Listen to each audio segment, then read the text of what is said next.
Au cœur de la nuit, tout commence dans le silence. Un homme marche, seul. Ses pas ne sont ni lents ni pressés. Ils sont contrôlés, mesurés. Chaque mouvement est une décision, chaque ombre une alliée.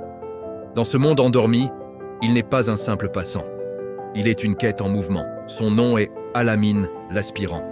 Il sait que pour atteindre la lumière, il faut d'abord embrasser l'obscurité, non pas comme une fin, mais comme le point de départ de toute transformation. Soudain, il s'arrête. Le silence s'intensifie. Son regard fixe un point invisible, au-delà de l'horizon matériel. Il voit plus loin que ce qui est devant lui. Dans ses yeux, il n'y a ni peur, ni colère, juste une intensité pure. C'est le calme avant la tempête intérieure, la concentration d'un esprit qui se prépare à affronter les trois voiles de la connaissance. Le vent léger qui soulève son manteau et le murmure du monde. Un monde qu'il s'apprête à comprendre différemment. Le premier voile se présente. Le doute. C'est une lumière froide, bleutée, qui l'enveloppe.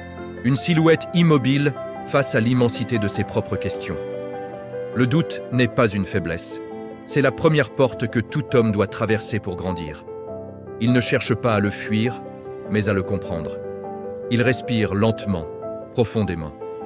Dans cette immobilité, il trouve la force d'accepter l'incertitude, car c'est en elle que se cachent les premières graines de la sagesse. Puis vient le deuxième voile, la discipline.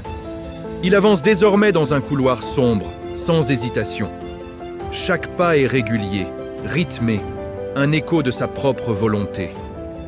La discipline n'est pas une contrainte, c'est une libération.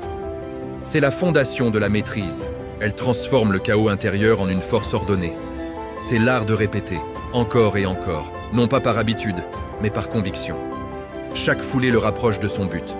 La discipline est le pont qu'il construit pour traverser l'abîme du doute.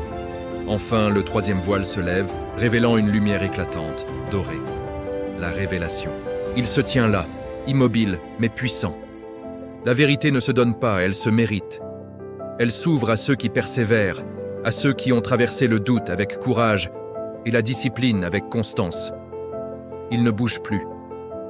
La caméra tourne autour de lui, capturant cette nouvelle aura.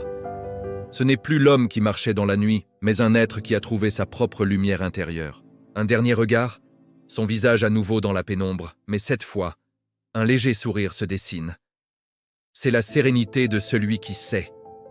Il est devenu Al-Amin, celui qui marche avec maîtrise. Il n'est plus l'aspirant. Il est l'incarnation de sa propre quête. La nuit ne lui fait plus peur, elle est devenue son royaume.